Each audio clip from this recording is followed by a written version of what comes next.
My husband has taken our role-playing too far. When he told me he wanted to play pretend, I thought it was something to do with sex. And the funny thing is, if he'd whipped out a Wonder Woman costume, I would have gone along with it. Things have been cold between us for years. One-word replies and tense conversations had become the norm. I was prepared to do what was necessary to try and patch things up. When he clarified he wanted to pretend to be young, I felt a lot more hesitation. If this was a sex thing, I thought, it could get pretty weird.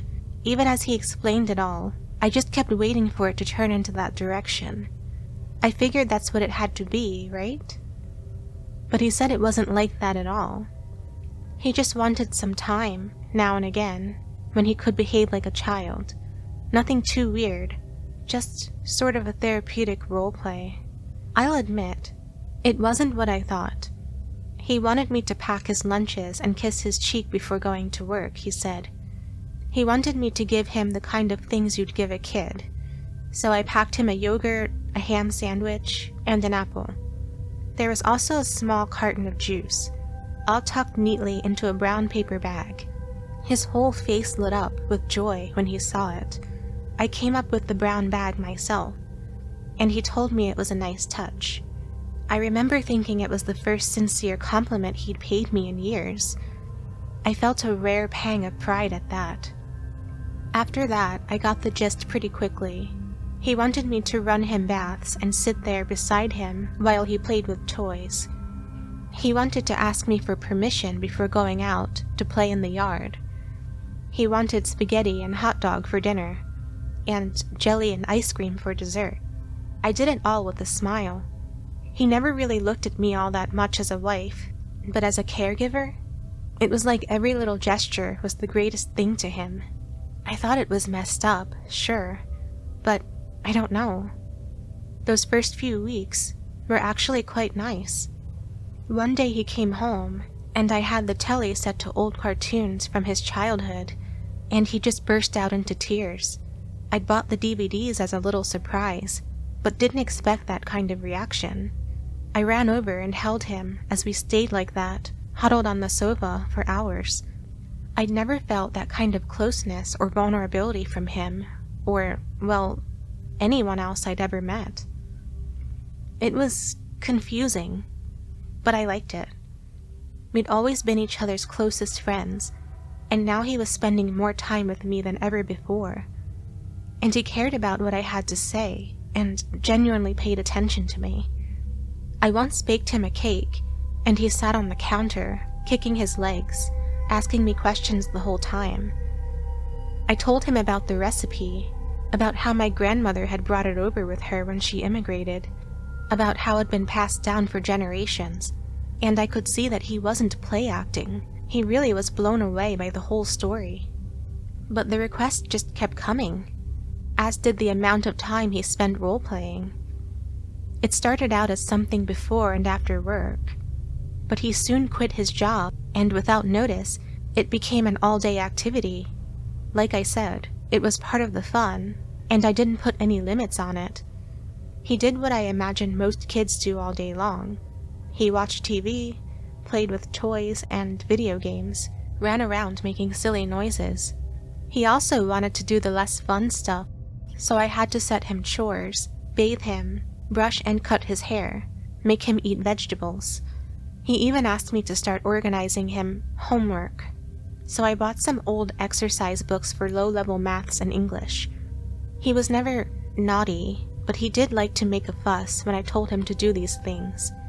But sometimes I'd catch a sly smile or a twinkle in his eye, and I knew he really liked it. There was something inherently bizarre and actually kind of funny about watching an accountant sit there and struggle when carrying the wand.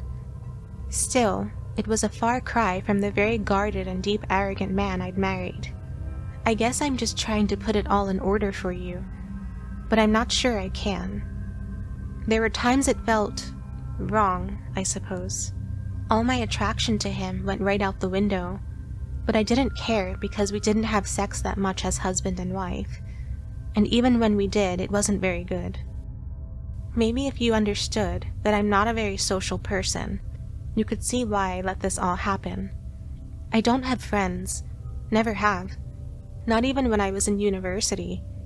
His company, his placid, warm, and adoring company, it worked a kind of magic on me. I think, also, that I actually quite liked looking after someone. In hindsight, I probably should have just got a cat. At the time, I just liked the change of pace, and I always suspected that there was some dark secret lurking beneath him. My mother had warned me about this with men, and I was just glad he didn't like killing hookers. This seemed safe, harmless, at least at first. As we settled further into a routine, I started to feel lonely again. Only it was different. This wasn't the bored listlessness of a day spent at home trying to look busy. It was more like standing over an ocean and looking down. I think it was the way he started to change, physically. I thought they all were deliberate changes, things he did to look less like an adult. Sometimes he looked at me, and I didn't like it. It was a hungry look. I met a boy once when I was younger, and he looked at me like that, and I liked it. But coming from my husband in blue pajamas, with a pacifier in his mouth, and a rattle in one hand, God, I could have been sick. And come nighttime, the house started to feel different, larger and colder than usual. I started drinking for some reason. I think partly just to unwind. When things broke, it was up to me to fix them, or to answer the phone, or deal with bills. We had plenty saved up, so don't get me wrong. It wasn't like we were in dire circumstances, but there was no one else to share the endless responsibilities with, and I felt it like a weight on my shoulders. Come morning, I'd have to go through the motions with a pounding headache, and I found that the days started to blur. Months passed, maybe even a whole year. It's hard for me to remember any of these events in a straight line, and that's not all my fault. I remember thinking that he was a growing boy, but that wasn't true at all. We ordered new shoes for him online, and they were a different size to the usual, smaller. He'd said it was because he wanted the light-up ones. But he'd been a size 11 as an adult, and the ones we bought were for a young boy. I don't know how, but he wore those new shoes just fine. I pinched the toe and told him he'd grow into them. I have vivid memories of watching him struggle to put a stuffed toy on the top shelf, but he'd always towered over me at 6'3". Even now, I'm putting it all back together in my head, and finding little surprises. There was always the sense that if I stopped too long to think, then everything would rush past me and I'd miss it. Even trying my best to just go with it, I found myself feeling like a stranger in my own house.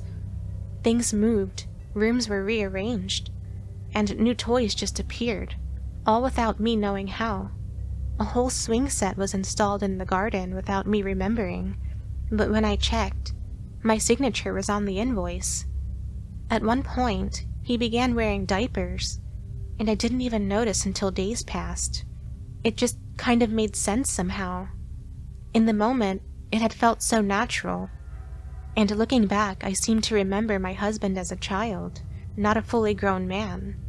I'd been feeding a toddler, hugging a toddler, watching a toddler play games, but at the same time, it wasn't any of that. It was my husband, sitting there with his long legs crossed and crumbs in his beard. One morning, I woke up to a dog, and the next day it was gone. I searched for hours, feeling like I was going insane, but sure enough, there was a bowl and dog food right next to the kitchen door, so it wasn't like I'd imagined it. There was no dog in the house, though, nor in the garden. Exhausted and beaten, I went into my husband's room for a final check when, at the sight of him, this strange apprehension came over me. I couldn't get the thought out of my head that he'd done something. After all, if he was a child, he was a bit odd, wasn't he? He didn't play with other children. He didn't misbehave. He barely spoke. He was a good little boy, sure, but not necessarily all that normal. And of course, He wasn't a child. He was something else. Standing there, I appreciated just how odd he had started to look. His hair was thinning, not just falling out, mind you. It felt downy to the touch, soft, like a newborn's peachy fuzz. And, good God, the smell. It was like a baby's smell, but foul like sour milk. And it clung to him no matter how much I bathed him and washed his clothes. There were days when it felt like I could just choke to death on it. And I learned to breathe carefully through my mouth whenever we were together. His pupils were huge, too large for those small sockets. His eyes had always been spaced far apart, but placed on a child-shaped head. It looked like he was wearing a bad Halloween mask with doll's eyes instead of his own. Sometimes I'd catch him staring at me from around the corner, or at the bottom of a long corridor. Sometimes that meant him standing there in the dark, audibly breathing as his shoulders rose and fell, while some unseen thought excited him. Other times it meant glimpsing his gray head disappearing behind a wall or door the second I turned. He drooled almost constantly and wiped the excess on his sleeve, but a lot of it landed on the floor anyway. There were times I'd find small puddles of spit in locked rooms, often just behind where I'd been standing. Other times I could hear his difficult breathing, inches from my neck, but he was never actually there when I turned around. I was afraid of him, I realized, and I nearly cried out when, standing in that dark and quiet room, he rolled onto his back as he slept in the crib. He opened a gummy smile, and I saw that all his teeth had fallen out, barring just a few, and the closer I looked, the more certain I became that even those were not his original ones. They were too white, too small, too peg-like to be an adult's incisors. I secretly hoped I was going insane. The alternative was somehow even worse. I was on the toilet when the doorbell rang.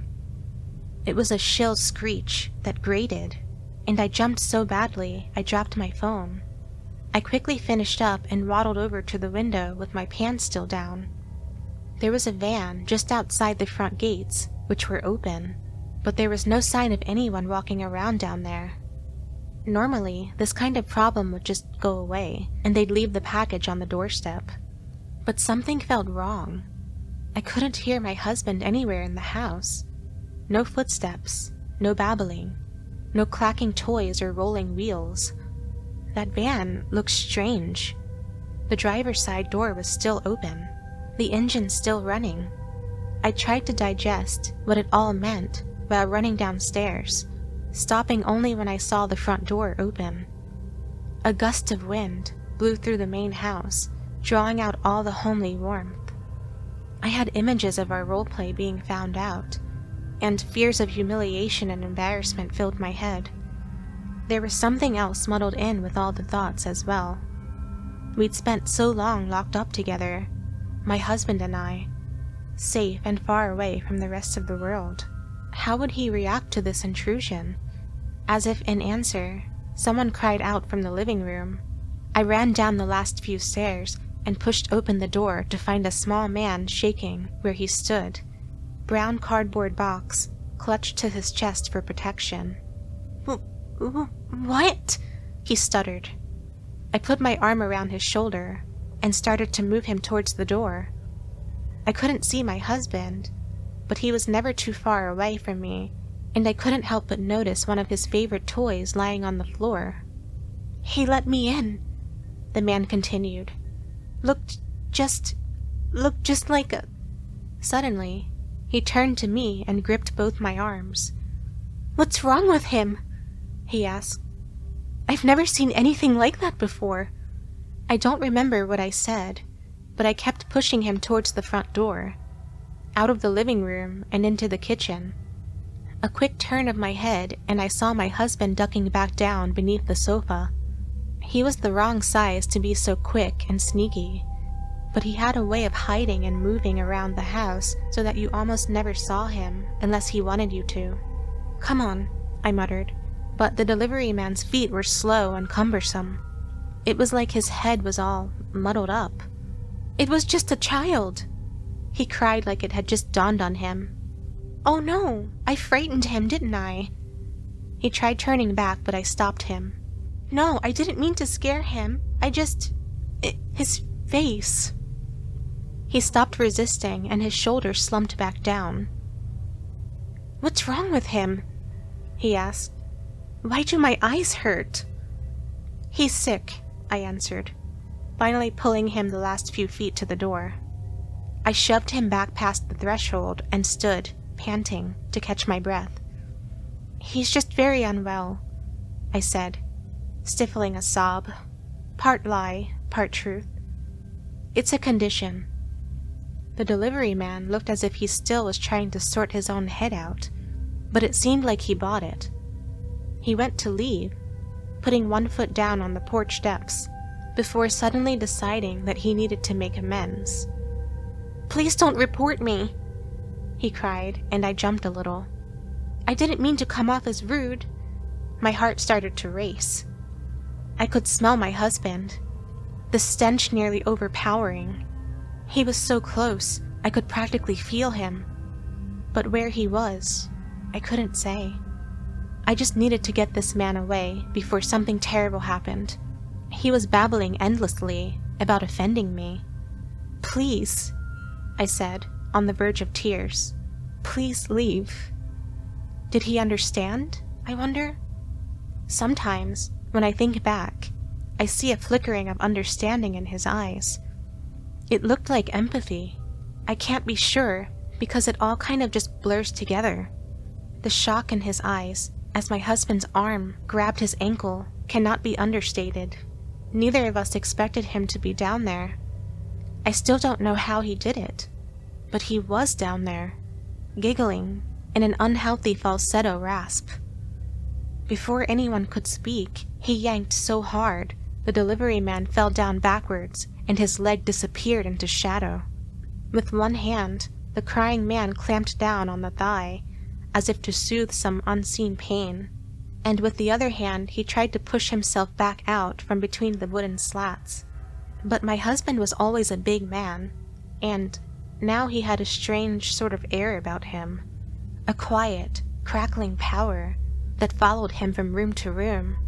The struggle was one-sided, and the delivery man screamed and howled. He gave up holding the one leg and tried using both hands to pull, or push, or drag himself away. I didn't know what was happening out of sight, but his face drained of blood, and his screams just kept getting worse. I've never heard a man make a sound like that before, not an adult man. It was scary in a way I wasn't prepared for. I think he asked me to help at one point. I contemplated calling the police, but never did. I was so terrified, I couldn't even bring myself to move. Occasionally, one of my husband's thick-knuckled hands could be glimpsed as he pulled more of the man inside. Those hands looked so large, so pale, so deeply unhealthy. I could hear what he was doing, but that didn't really come to my attention until I unpacked it all mentally, long after it was over. But yes, I could hear bone crack and something like paper being torn. Was it an hour? Or just a few minutes? I don't know. The man just kept crying and pleading, and my husband just kept pulling, and pulling, and pulling. The stair started to buckle, but the wood was thick and strong. The final question came down to what would break first, a pelvis or a post. The delivery man's cries told me what he thought would happen. He was right. With a tremendous yell of joy, just like a child on their birthday, my husband latched another fist around the man's other leg, and pulled so hard there was a sudden crack, and his victim fell limp, like a toy losing power. What followed was a silence so heavy it hurt my ears, broken only by the faint wet sound of my husband dragging the rest of the man into the dark. The space between each step couldn't have been more than 6 inches, but brute force won out. The last I remember of the man's face, he was pale with bulging eyes. The arrangement of his arms and legs didn't even make sense anymore. He looked like a spider after you step on it. I stayed there for a while longer, hoping to hell and back I'd hear an ambulance or police siren. But like I said, we lived far out of town. By the time it occurred to me that no one would rescue the man, or me, the blood on the steps was congealing. My husband was still just out of sight, giggling and clapping, like a kid making mud pies. "Come on," I finally managed to say, speaking like the doting mother I was. "Put your new toy away. I'll make you some lunch." I was washing dishes and staring into the yard. It resembled somewhere I'd seen before, but I couldn't remember where or why. My husband was somewhere upstairs, and I was alone. I'd often hear him thunder around up there, doing God knows what. His bare feet slapping on hardwood floors he'd once picked out in a turtleneck and chinos. That seemed like a different person's life now. Hard to believe it was the same man who brought me something just days before that made me sick. He'd made it himself, and it had hung on the fridge for a whole afternoon, just like another piece of macaroni art. Was that thing where the dog ended up? I wondered, running a dishcloth over the same plate for a second hour in a row. Movement caught my eye. Out in the garden, something floated down past the tall hedges that walled in our yard, and landed plainly on the overgrown grass. It was a bright, luminous yellow that glowed like a safety vest. For some reason, I held up the plate in my hand, looked between the two. God, I was so out of it. It was like a worm in my head. I could feel it. Maybe even reach out and grab it if I could just focus on it for long enough. But each time I closed my mind around it, each time I started to feel out the shape of this situation, this rewriting of my own brain, it slithered away. "Frisbee," I muttered. And then, just like that, she was there. She was maybe 9 or 10. How had she wound up here? I wondered. Maybe she was lost. She was looking around like she didn't know where she was. I could see she was scared. And my heart sank as I realized how awful our home must have looked to her. There was a time I was house-proud, but now we lived in a decrepit filth. Of course, the little girl looked scared, I thought.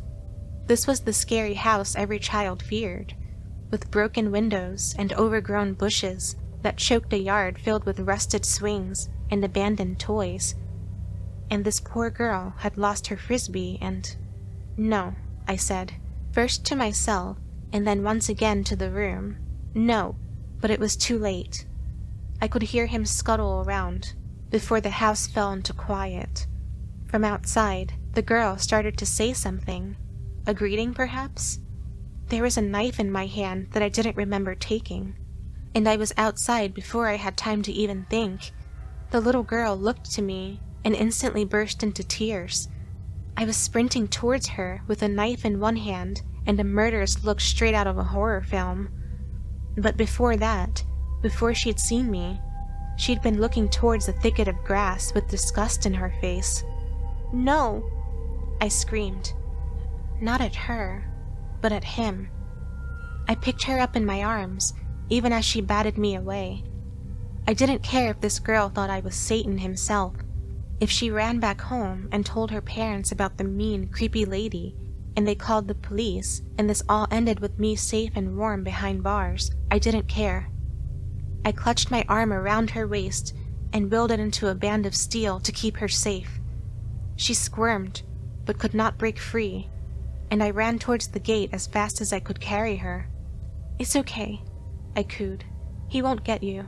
I was halfway there when her screaming and wriggling stopped.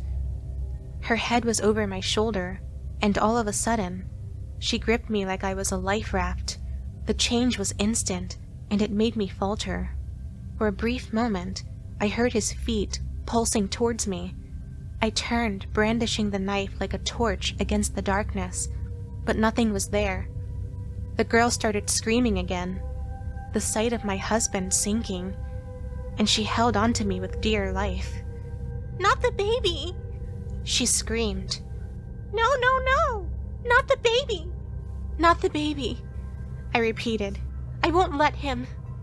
I backed up to the gate, carefully, and began to wonder what next when, out of nowhere, he leaped into sight and grabbed the girl's hair, yanking her head back, while she screamed so hard, her face turned beetroot red.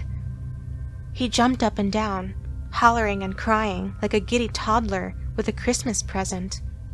His misshapen face was grinning, his gums black and bloody, but his hands threatened to tear the girl's scalp right off. I started to feel nauseous at the sight of him. His size seemed to change with every glance.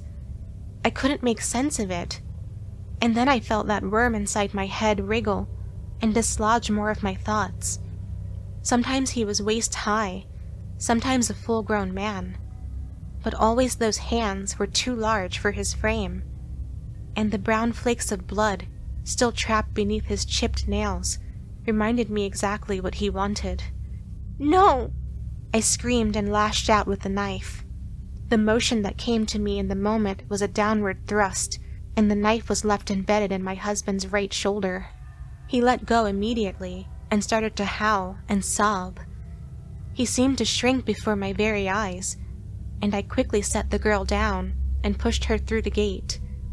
I pulled the bars shut, screamed at her to run, then quickly turned back to my husband, who was sucking his thumb and trying to pull the knife out with his remaining hand. After some awkward fumbling, he grabbed the handle and threw the knife to the ground. It clattered to the floor, blood glistening in the sun. "You're just like her," he said, his voice breaking and returning to the calm, authoritative man I'd once known. His beady eyes bored into me, and I could have collapsed under that stare. The change in cadence was as sudden as a sheer drop off a cliff. "I just wanted what she never gave me. But you're all the same." Suddenly, his whole face bunched up into a twisted infantile smile, and he declared with joy and delight, in a voice identical to a child's, "I'm going to crawl inside you." Dinner was cold. It was the first meal I'd made him after our little fight. I'd fidgeted over it for hours, filled with doubts and fears. But it all came to naught. He was too smart to fall for that, whether he'd seen the rat poison or not. He hadn't come for dinner. Now I was left with a problem. I'd stayed fixed to the spot in the kitchen, working away with endless looks over my shoulder. And night had fallen. The only light was in the kitchen, and it was a big house filled with inky black shadows that swallowed entire rooms and corridors. Often, I would glimpse a sliver of movement, like a shark's fin cresting a wave. I might see a blue piece of fabric catch the moonlight before disappearing back into the dark. He was out there. I had a new knife, at least, and something about the adrenaline in my veins helped me think more clearly. When I looked back into my thoughts, I no longer saw a child, but something twisted and deformed, with delusion and malice. A disease had festered not only in our heads, but the space we shared, and the world we lived in, spilling out into reality like a migraine aura made real. I didn't know if it was an intruder or just something dark that had spread from within, but it belonged to me, one way or another. I couldn't let it live. "Dinner's ready!" I cried. "Come on!" There was a shuffling somewhere out front, by the stairs. I don't know why I bothered saying anything. He must have seen me. I cried out again, my voice faltering from fear and exhaustion. I picked the plate up and put it by the threshold of the kitchen, its edge just inches from the darkness. "You must be hungry," I said, doing my best to smile. "Please eat it," I added. "For me?" A single, chubby finger peeked through the doorway and slid the plate across. It was so loud in the silence, grating across tile. Something felt wrong, but in the moment, I just hoped it was the sheer panic trapped deep within my chest. The plate whipped out of the darkness and struck me in the face. My nose cracked, and my head snapped backwards before I knew it. I was on the floor, the plate rolling to a noisy stop a few feet away. It was whole, but one edge was coated in blood. I became aware of the coppery taste in my mouth and realized it was mine all over that plate. It felt like I was lying there for a good few seconds, agony ringing in my ears while I opened and closed my jaw in disconcerted shock. Slowly, layer by layer, things started to right themselves. There was a sharp pain in the back of my head, and I realized I must have hit it when I fell over, and there was a weight on top of me, pressing down, making it hard to breathe. Had I broken a rib? I wondered. But it didn't feel much like that. It felt like something was moving around, something sharp and painful. I looked down and saw my husband's cabbage-shaped head bobbing away at my breast. I screamed and pushed him away, but he clamped down hard, those nasty little peg teeth burying themselves into my flesh and refusing to dislodge. I was overcome with disgust and started beating away at him, scratching deep gouges in his scalp and shoulders. Only when I buried a thumb in his nasty little eye did he relent and let go. He sat up, and my thumb slid out of the socket with a pop. And for a moment, he looked overcome with naive sadness, but then hatred washed over his face, and his remaining eye glared at me with murder. He started to choke me, those terrible fists clasping around my throat like bands of iron. I struggled, lashing my hands out of the floor and furniture, desperate for something, anything that might help. Thankfully, my hands alighted on the knife, and I drove it hard into the soft flesh of his armpit. For a moment he carried on as normal, but by the time I drove the blade between his ribs, once, then twice, the blood had already drained from his face. It soaked us both. And to my horror, it stank of sour milk and talcum powder. I watched the realization of his wounds dull the fire in his eyes. He stumbled backwards, his face scrunching up as he let out a horrific bawl. Pink foam seeped from his mouth, and he gasped and choked. His lungs were filling with blood, and I watched him die slowly before me. By the time it was done, he was a man again. A strangely dressed, emaciated wretch of a man, but nothing more. I touched my throat and it felt sore, and my chest was a ragged mess. Was it good for you? I asked, a laugh rising unbidden from my lips. The sound of my own voice scared me. I sounded deranged, but I couldn't stop laughing at the joke I'd made. And before long, my breath became short, and consciousness slipped away in its entirety. It's been some time. How long, I don't know. And I still wonder whether he was ever real. I burned the house down, and I finally got to hear the sound of sirens coming to take me away. It was a weird problem to explain to the police. They had evidence of a child living in the home, but no body. They thought I'd offed a kid and burned the house to hide the evidence. Later on, they found one adult body. But it was the delivery man's, not my husband's. And I was arrested just a few short weeks later. Of course, I told them the truth, just barring a few of the weirder details. My husband had gone insane, I said. He'd snapped, started acting like a child, killed one man, then tried to kill me. Unfortunately, there are no records of my husband, nor our marriage, nor our life together. I lived alone, unemployed because of a wealthy trust granted to me by my family. The mortgage was not paid by my husband, but rather the trust. All of this was news to me. He was real, I know that much. I still have the wounds to prove it, and they found that little girl who testified, somewhat, in my defense. She really had seen a man dressed as a baby, she said, although when she asked to give a description of what he looked like, she broke down screaming and had to be sedated. I knew what that felt like. I couldn't tell you my husband's age, his eye color, his birthday, or even his name. It all worked against me. I think I'm on my second appeal, but my lawyer told me to lower my expectations. No marriage certificate, no wedding invitations, no relationship status on Facebook, no photos, no plane tickets for the honeymoon, no official documentation. Every conceivable trace of this man's life simply doesn't exist. I managed to get a brain scan, and they say my brain should belong to a dementia patient, except I'm just 36. It's all full of holes, lesions, they call them. That's a good name for it. I said there was a worm, didn't I? It was eating through my head like an apple core. Not a literal worm, of course. Well, I don't know that for sure. But still, I think he did something to my head. Because even now, just the thought of him can give me a nosebleed. I don't remember much of my life before. He wrote over it like a computer file, and deliberately blotted out whatever didn't suit his purpose. And of course, they never did find his body, did they? Bit of a cliché, I know. I think it was childish of me to ever believe that a few holes in the torso would kill him. I should say. After all, he was playing pretend at being human, just as much as being a child.